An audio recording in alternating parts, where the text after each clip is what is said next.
Bienvenidos a otro episodio de Conversaciones Biodiversas. En el pasado episodio estábamos con Sebastián Di Domenico, fotógrafo, que nos contó sobre muchas cosas, sobre maravillarse con lo extraordinario, sobre fotografía, sobre osos de anteojos, sobre chingaza. Y hoy trajimos a una invitada espectacular, amiga y siempre trabajadora en temas de naturaleza, desde distintas partes. Ha trabajado en política pública, ha estado metida en temas de turismo, ha estado metida también en temas de ciudades. Y adicionalmente ahora Beatriz es guía en formación de la Asociación de Terapia de Naturaleza y Bosque. Beatriz, muchas gracias por estar acá, y Sasha, de nuevo reencontrarnos en este episodio, un gusto. Muchas gracias, Martín y Sasha, por tenerme acá. Bienvenida. Bienvenida. Beatriz, ¿cómo me cuesta decirte Beatriz? Te voy a decir Tiz durante la entrevista. Tiz, la primera pregunta que hacemos es, bueno, uno niño jugando, ¿cuándo fue ese punto en el que tuviste ese primer contacto, con la naturaleza? Entonces yo tuve el privilegio de criarme mitad del tiempo de mi niñez en una camaronera en el Golfo de Morrosquillo, donde pues mi papá arrancó esa camaronera y había creado lo que se llamaba un biofiltro, que era básicamente como una franja de manglar entre las piscinas que quedaban arriba, nunca se como taló manglar para hacer las piscinas, y el mar, o la ciénaga de Cispata.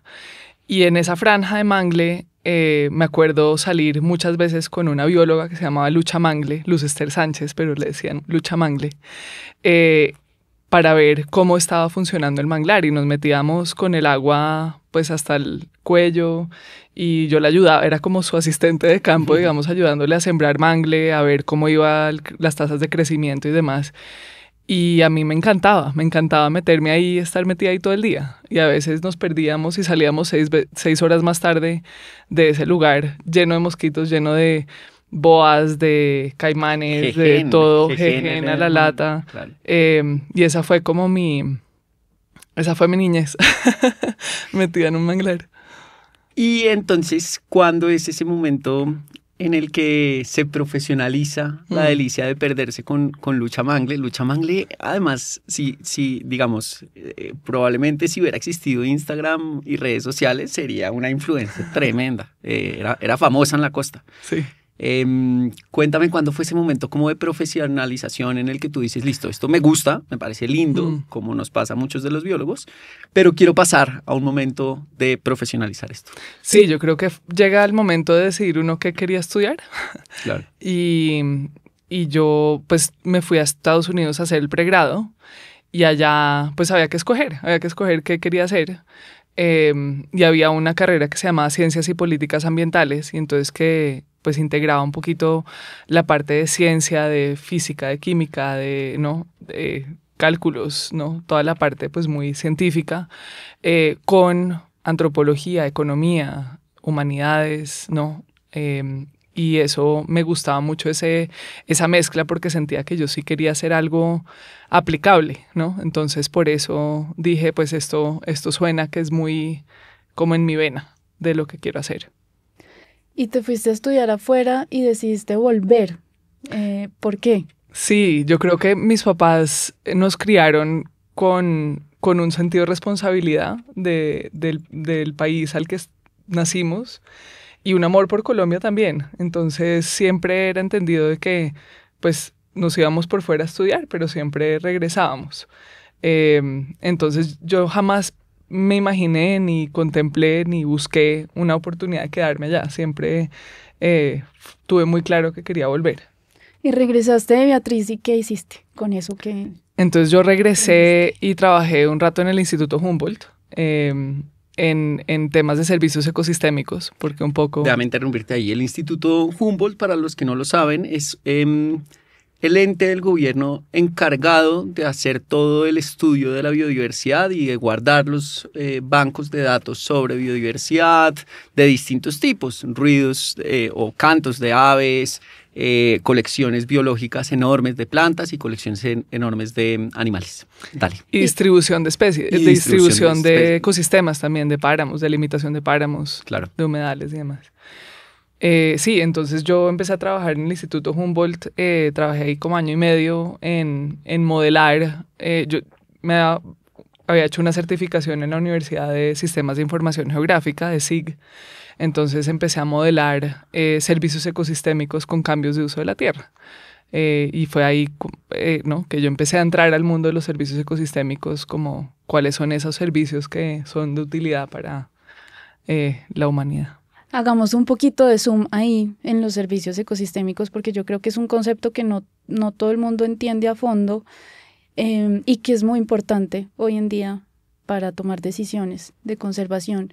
Entonces, ¿cómo defines tú un servicio, o sea, qué es un servicio ecosistémico? Sí, creo que son los servicios que nos brinda la naturaleza que nosotros usamos como humanos, ¿no? Entonces, usualmente los dividen como en 4 categorías. Los servicios de apoyo, de soporte, que son como reciclaje de nutrientes del suelo, que son súper importantes eventualmente, por ejemplo, para la agricultura, ¿no? Servicios de provisión, que son todo lo que usamos de primera mano. Entonces, la comida que crece del suelo, el agua, las fibras, ¿no? Todo eso, madera, ¿no? Todo eso son servicios de provisión. Servicios de regulación, que de hecho después hice mi tesis de maestría sobre eso, que era regulación de inundaciones. Entonces, cómo los ecosistemas ayudan a que no hayan tantas inundaciones tan grandes o tan graves, ¿no? en una ciudad, por ejemplo. Y el cuarto son servicios culturales, que son más la parte espiritual o de turismo, ¿no? de los ecosistemas. Entonces, cómo ¿no? realmente dependemos de los ecosistemas para para toda la vida. Y entonces salió una corriente de investigación, yo creo que a finales de a comienzos de los 80s o los 90s. 90 tal vez, sí. Donde empezaron a cuantificar esos servicios ecosistémicos, a entender, bueno, cómo los medimos, porque a veces los damos por hechos y no los valoramos, ¿no? Y un ejemplo así cerquita a casa es Chingaza.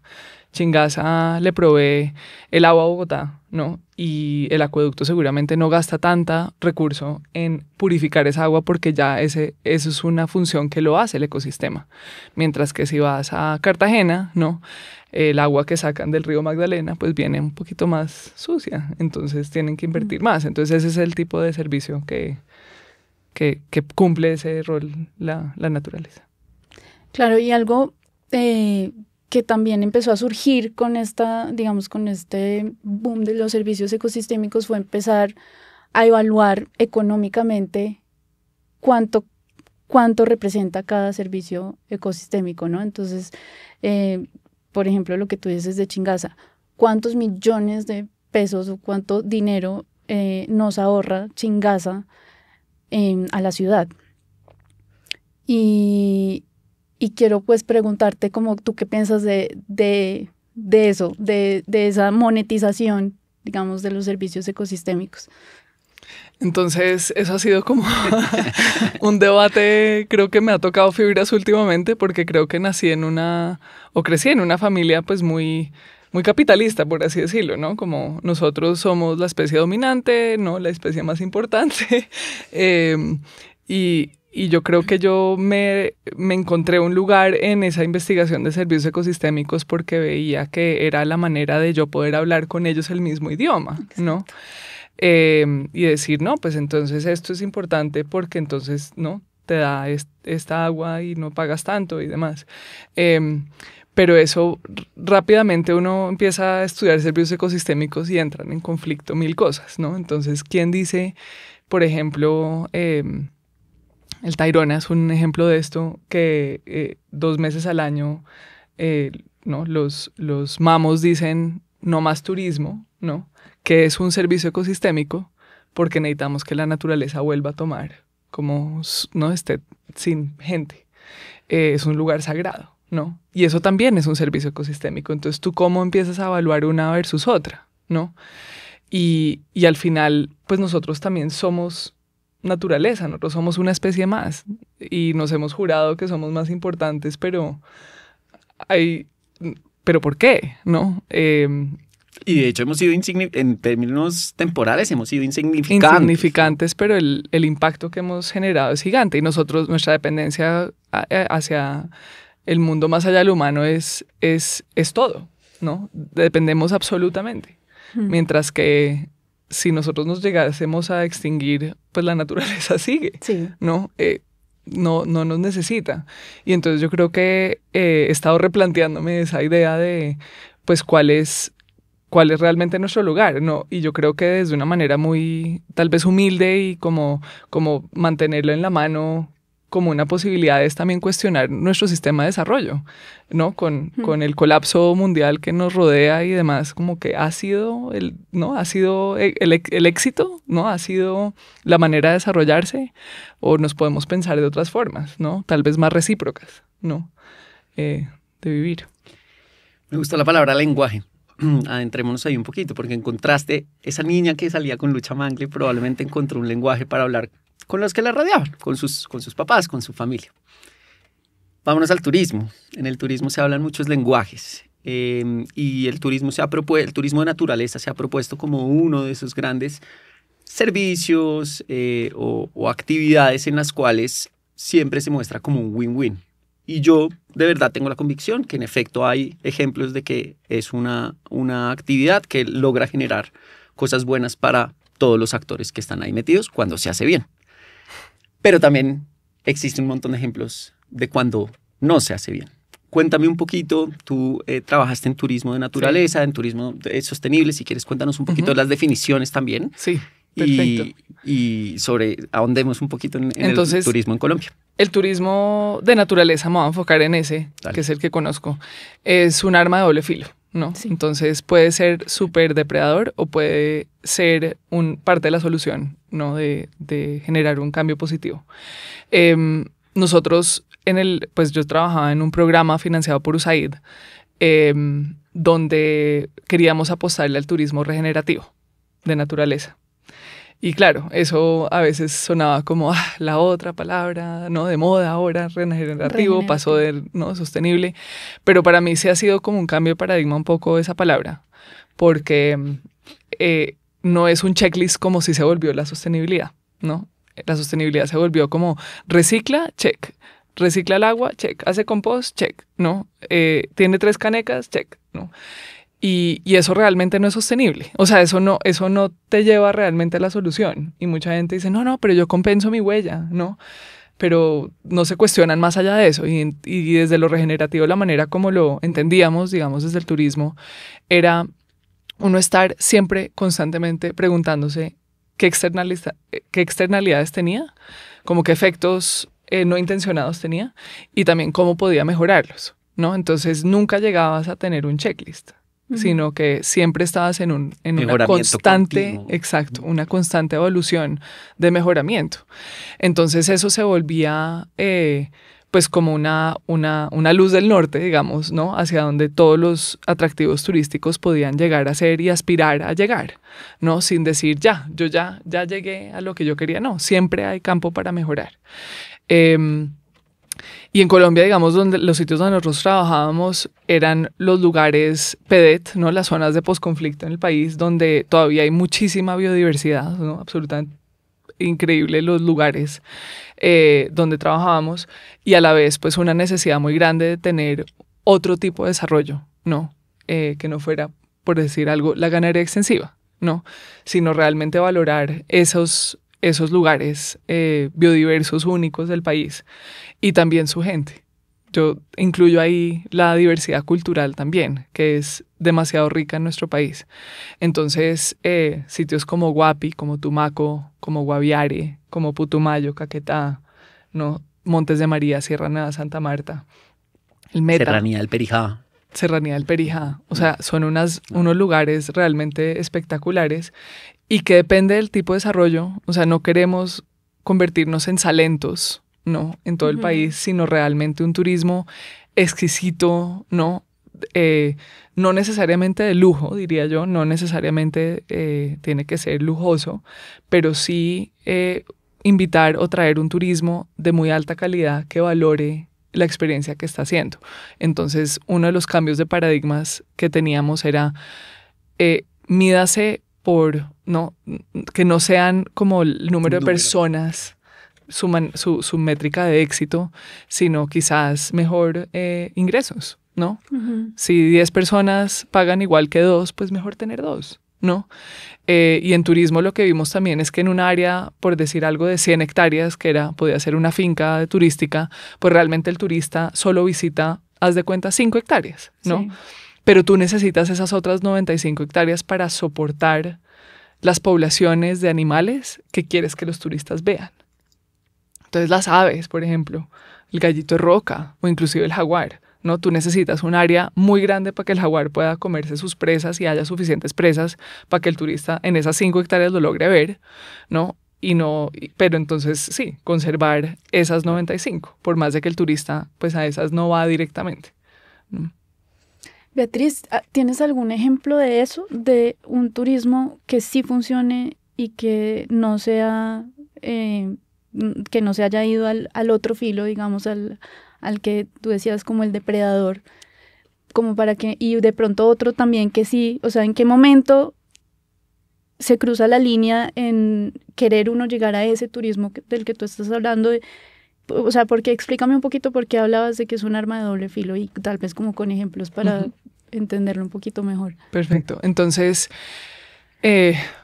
un lugar, digamos, que ha sabido cómo conservar y cómo mantener ese equilibrio ha sido el Hato La Aurora, que es creo que bien emblemático, ¿no? En el país, como que han, a pesar de ser una finca ganadera, también han sabido mantener toda su fauna y dicen, listo, tenemos 200 cabezas de reses que se pierden, o sea, que las mata el jaguar, se las come el jaguar al año, pero eso en plata representa una cuarta parte de lo que les entra por turismo, ¿no? Entonces ahí dicen, no, pues entonces el turismo de alguna manera está subsidiando lo que perdemos por ganadería, ¿no? Pero es una actividad que es más lucrativa, de hecho, ¿no?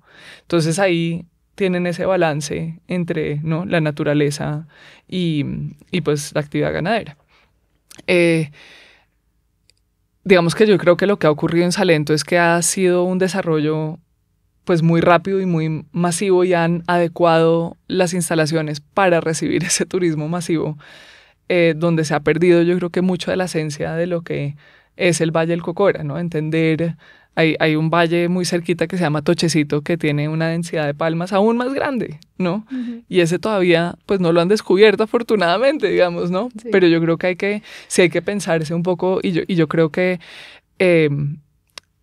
uno no llega o uno evita eso, ese turismo masivo pensando yo creo que en suplir necesidades locales primero, ¿no? Y no, o sea, y que las comunidades se piensen como un todo y no individualmente. Cuando se piensa, no, es que yo voy a cobrar tanto y entonces usted va a cobrar tanto, y ¿no? Cuando se empieza a pensar así, yo creo que se pierde un poco esa visión de comunidad y de entorno, ¿no?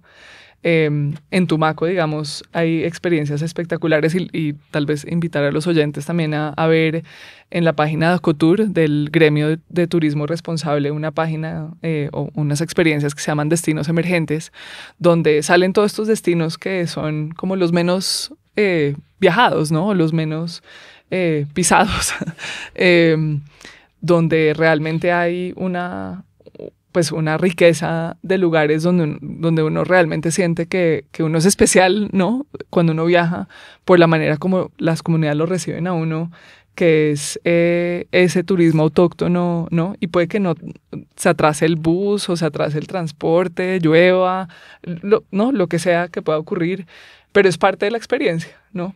Es parte de la experiencia y parte de sentirse como en medio de esa comunidad.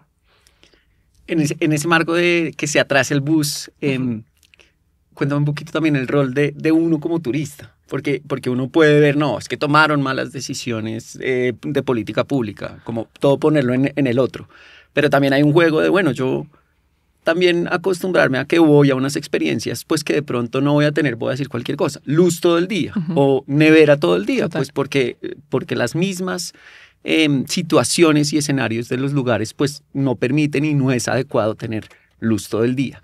Sí. ¿Cuál es también el rol de uno de bajar estándares, de como jugar un poquito también en la educación turística? No sé si sea un término. No, y yo creo que ahorita mismo un poquito la demanda internacional y empieza a ser también nacional de lo que las personas demandan en estos lugares es que haya todos los temas de sostenibilidad, digamos, en el sentido más amplio.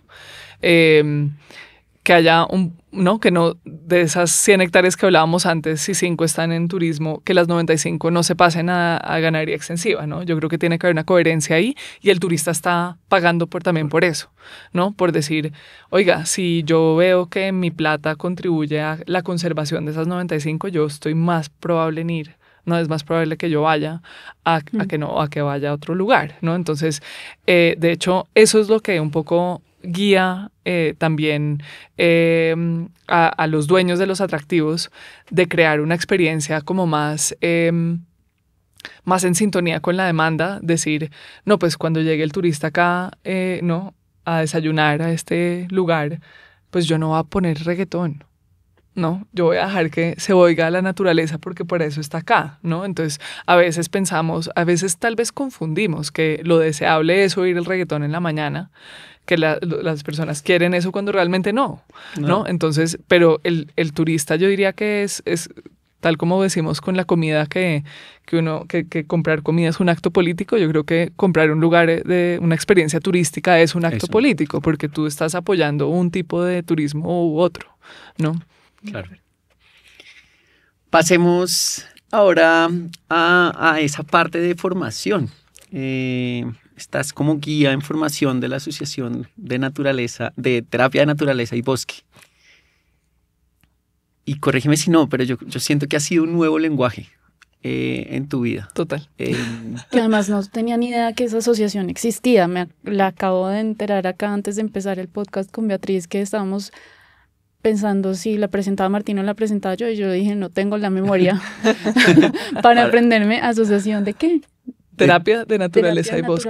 No tenía ni idea que eso existía y me parece wow. O sea, como una revelación total para mí, pero qué pena, Martín. No. Pregunta. No, de acuerdo. Cuéntanos cuál es ese lenguaje que estás hablando en esta formación. ¿De qué se trata la terapia de naturaleza y bosque? Entonces, pues como les contaba al comienzo, que yo pues desde chiquita he estado en medio de la naturaleza, ¿no? Con Luchamangle arranqué mi carrera. Y siempre muy interesada en ver, pero para mí tal vez la naturaleza se haya vuelto tal vez sinónimo también de hacer ejercicio, ¿no? Yo creo que para muchos es eso, es como vamos a caminar, ¿no? Queremos llegar a la cima a ver la vista, ¿no? Y esto fue que es una manera absolutamente diferente de estar en la naturaleza.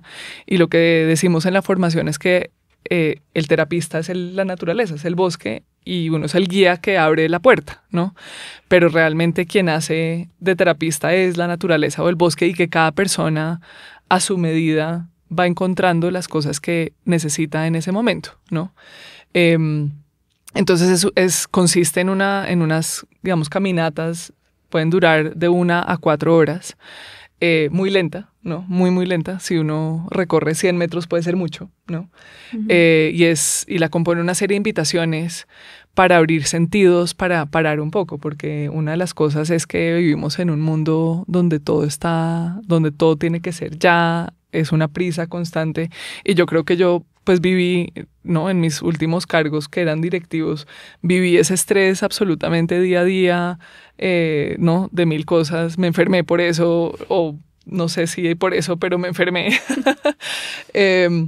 Y esa falta de parar y de tomarse el tiempo y de relajarse no es fácil hoy en día, ¿no? Entonces es una terapia que el equivalente, digamos, es como una cita de psicólogo, digamos, pero en medio de la naturaleza, y donde tu psicólogo es el bosque o la naturaleza, ¿no?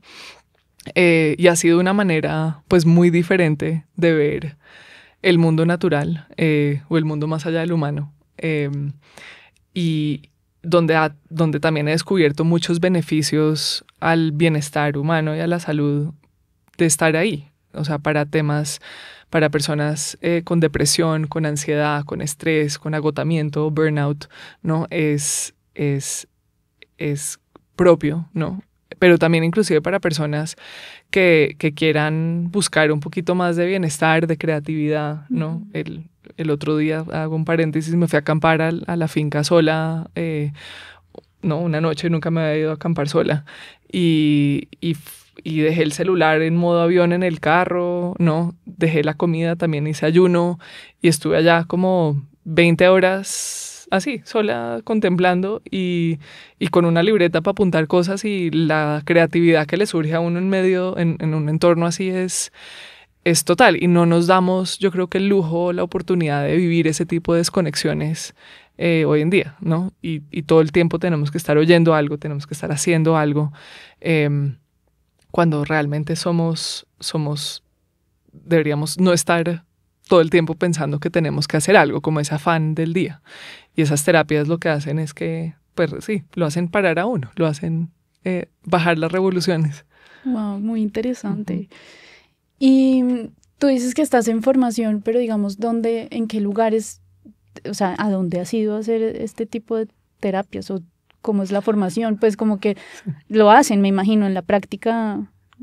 Claro. O sea, la formación es haciendo las caminatas y haciéndolo. ¿En dónde lo hacen? Entonces, por ahora la formación ha sido virtual. Después de la pandemia, la asociación, que es una asociación basada en Estados Unidos, convirtió estas formaciones virtuales.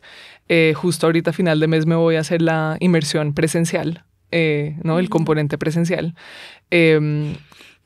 Funcionan en cualquier lugar natural, y yo diría que o sea, así sea en el arbolito del parqueadero. Okay, sí. ¿No? O sea, o inclusive en esta planta que está enfrente nuestro, ¿no? Sirve también. Y es, obviamente, entre más natural, mejor. Entre menos intervención humana, mejor.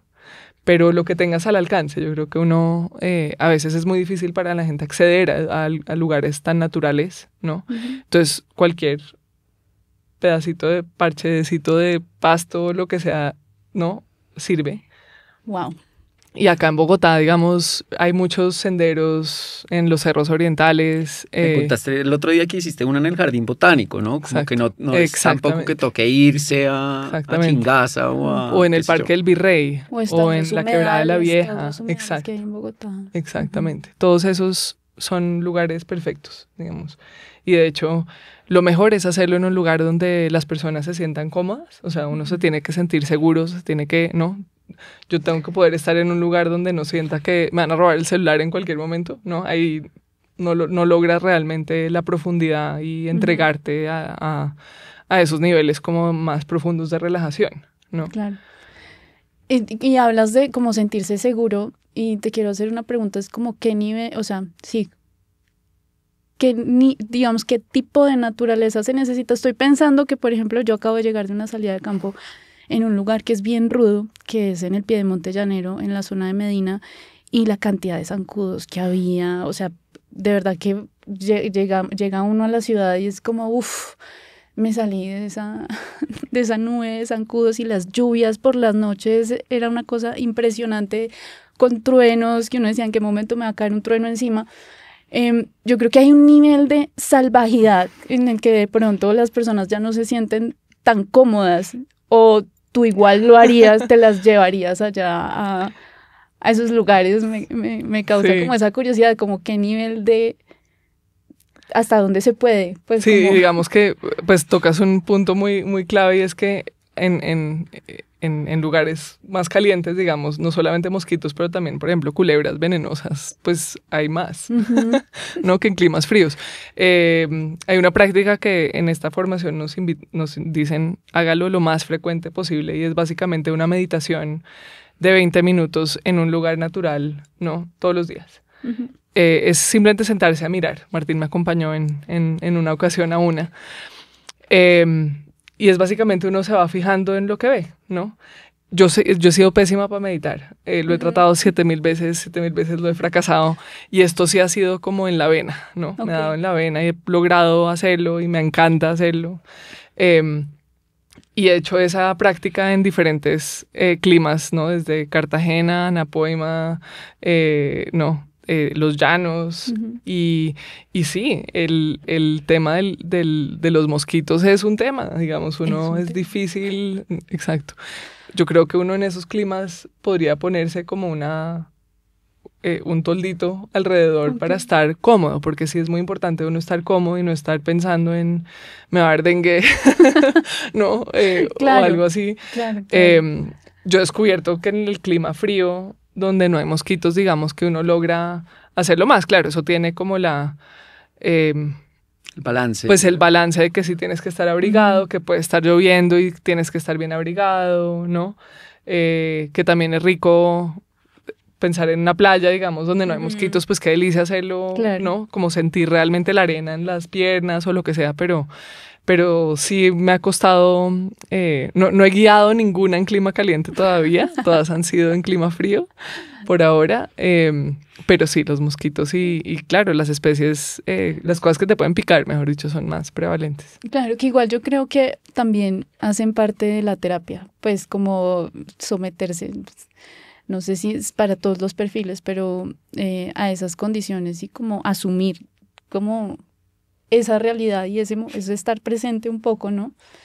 Pero sí, definitivamente pues hay que ver cómo los y yo perfiles. creo que otra cosa que me ha pasado en clima caliente es que hay tanta biodiversidad, o sea, hay tanta vegetación que es un poquito abrumante cuando uno lo empieza a ver. Qué interesante eso. Mientras que en un bosque altoandino, no, pues, no sé, hay menos diversidad, entonces uno como que es más, ¿no? Como que uno logra ver, entender, ¿no? Integrar. Lo otro empieza, hay demasiadas cosas que ver, ¿no? Y sí. Sí. Muy interesante, me parece, tener además Colombia como un lienzo en blanco para hacer este tipo de terapias, me parece increíble. Yo te tengo una pregunta relacionada con Colombia. La salud mental en Colombia es difícil, hacer este tipo de terapias es difícil, costoso, sin ser consejo médico, a alguien que quiera acercarse un poco más a oír, a ver, a entenderse parte de la naturaleza. ¿Algún tipcito ahí, recomendación para ir a hacer un poco terapia en la naturaleza, obviamente autocontenida? Sí, yo creo que ir a sentarse en modo contemplativo durante 20 minutos, me parece, o sea, y sin celular, ¿no? Poner el temporizador y guardarlo. Y ya dejar que uno esté ahí contemplando. Yo creo que muchas veces nos cuesta. Claro. Nos cuesta quedarnos quietos, nos cuesta quedarnos en un lugar simplemente observando. Y hay demasiadas cosas que ocurren a la medida que uno se sienta en un lugar, ¿no? Si es el mismo lugar donde siempre te sientas, entonces de pronto las aves ya van a sentir que no eres una amenaza y que van a estar más tranquilas de salir a hacer, ¿no? A comer enfrente. Vas a empezar a ver cosas que no habías visto antes, desde el suelo hasta, ¿no? Cómo se caen las hojas, ¿no? Todo tipo de cosas. Entonces eso sería una recomendación. Estoy ahorita trabajando también en unos audios para que las personas se autoguíen, o sea, que vayan los guíe, pero asincrónicamente, digamos, ¿no? No. Para que puedan ir al jardín botánico o a las Mollas para hacer esa experiencia acá en Bogotá, por lo menos. Qué interesante. Sí. Me parece espectacular. Tis, estuve hablando con un amigo que es lingüista muisca y hablábamos de la palabra milagro. Y obviamente me decía pues que en los muiscas tal vez no hay una raíz, pues porque la palabra milagro está muy asociado a la tradición judío-cristiana. Pero que lo más cercano sería la palabra ipua, que significa algo así como buena fortuna o agradecimiento. ¿Cuál ha sido el milagro de la naturaleza para ti?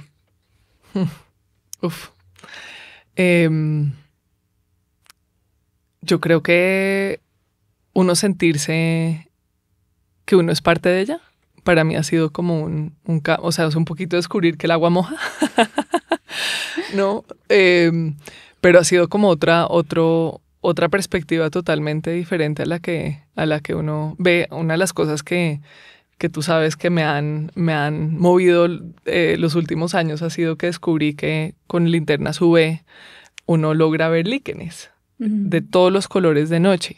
Y es un mundo mágico que jamás había visto antes. Y a todos los lugares donde yo viajo siempre llevo mi linterna UV, ¿no? Que además no cuestan mucho, ¿no? No es como que sea un equipo especializado ni nada. No, en Amazon $10-15 y sale, digamos. ¿No? Y realmente es un mundo que uno se le abre y uno empieza a ver ahí pues todas estas mecanismos de comunicación y de ser de la naturaleza que siempre han estado ahí, que nunca, ¿no? Y no porque uno no los conozca no significa, ¿no?, que no existan. Pero a veces uno piensa eso, ¿no? Como que si no se sabe, si no lo sabe la ciencia, entonces no existe y hay mil cosas y eso es más desde el asombro, ¿no? Y eso lo hace sentir a uno así chiquitico y como parte de un universo entero.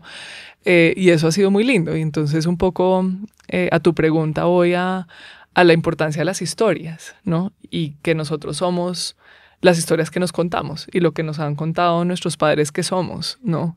Y cómo reescribimos esas historias para pintarnos otro futuro también, ¿no? Y esos actos de reciprocidad, digamos, con la tierra que podemos tener, digamos, que nos hacen conscientes de la gran red a la que dependemos, ¿no? Sí. No, Beatriz, siempre nos gusta cerrar con la visión de, y no sé si vamos a ir cerrando ya, pues podemos, Martín es el que está pendiente de las horas, pero sí como entrar en ese tema de la visión de nuestros invitados con respecto a si hay esperanza o no. Pues porque estamos ante un reto ecológico que es aterrador y uno mira hacia el futuro y es, pues uno como que no ve que se estén pasando cosas lo suficientemente rápido como para frenar los impactos. Los impactos, o sea, como el mundo ardiente en el que estamos. Y quería saber, ¿tú qué piensas? ¿Eres positiva, eres negativa? Yo creo que yo siempre veo el vaso medio lleno, ¿no? Pero sí creo que o sea, un poquito lo que hablábamos al comienzo, siento que hace falta como una pequeña humildad de decir cómo nuestro sistema de desarrollo ha contribuido a este punto donde estamos y qué necesitamos para salir de ahí. Uh-huh. Y yo creo que entonces esas historias se vuelven fundamentales en qué cuento queremos echar, ¿no? ¿Qué cuento queremos tener, ¿no? El de Adán y Eva, de la fruta prohibida y no toque o si no el mundo se va para el carajo, ¿no? O del de que los humanos también le pueden dar algo a la naturaleza, ¿no? Y hay un tema recíproco ahí de que la naturaleza nos da o el mundo más allá del humano nos da y nosotros también damos, ¿no? Entonces sí creo que empieza como por el ser, o sea, yo no creo que sea como, o sea, todas las negociaciones de cambio climático creo que han sido fracaso tras fracaso, ¿no? Y gente inteligentísima y gente, ¿no?, muy trabajadora, negociando durísimo, ¿no? Y ha sido, pues, muy buena, total voluntad, digamos, de parte de ellos, pero creo que es que nos estamos contando las historias que no contienen como esa nueva realidad en la que estamos ahorita. Entonces es ver ese rol recíproco, yo creo que es clave. A partir del episodio pasado tuvimos un par de respuestas que quería referirme a ellas. Nos pidieron que siempre las personas que hablan de estos temas nos vemos un poco iguales, nos vemos como, y mencionaron la palabra blancos mestizos. Quería referirnos porque inviten, ayúdennos también a conseguir personas que quieran venir a hablar. Este espacio es abierto para todo el que quiera venir a hablar. Entonces, muy tomado ese comentario porque de verdad queremos que este sea un espacio para personas que no solo se vean como nosotros. Beatriz nos habla sobre lenguajes que ha descubierto en la naturaleza, sobre palabras y sobre las historias que nos contamos a partir de lo que la naturaleza nos muestra cuando vamos más allá de lo humano. Muchísimas gracias por estar en este nuevo episodio de Conversaciones Biodiversas, jueves 5 de la tarde, siempre les recordamos. A ti, Beatriz, muchas gracias. Sé que no tienes Instagram, pero no sé si de pronto nos puedas decir como dónde buscar a la asociación o simplemente si la podemos encontrar por Google. Y para completar esta pregunta, tú estás como guía en formación y yo creo que la gente va a querer saber, bueno, ¿dónde la encuentro? O sea, como yo quiero que hacer terapia con Beatriz, pues como que quiero meterme en ese mundo y entonces, ¿cómo pueden acceder a ti a través de...? La encuentran en la naturaleza. Entonces, la asociación, para responderte primero, se llama Association for Nature and Forest Therapy, ANFT, y entonces si lo googlean, ahí aparece la página, tienen diferentes cohortes en formación todo el tiempo. La formación dura 6 meses, yo la termino ahorita a comienzos de diciembre, entonces ya casi. Y para encontrarme, digamos que por ahora yo creo que LinkedIn, yo estoy en LinkedIn, esa es como tal vez la única red en la que estoy. Más adelante estoy todavía creando esos productos de cómo van a ser y demás. Pero sí, yo creo que LinkedIn es como la manera de contactarme. Muchísimas gracias, Beatriz. Y esperamos que todos tengan ese milagro de encontrar en la naturaleza una nueva forma de maravillarse. Hasta un próximo episodio. Gracias, Beatriz. Gracias.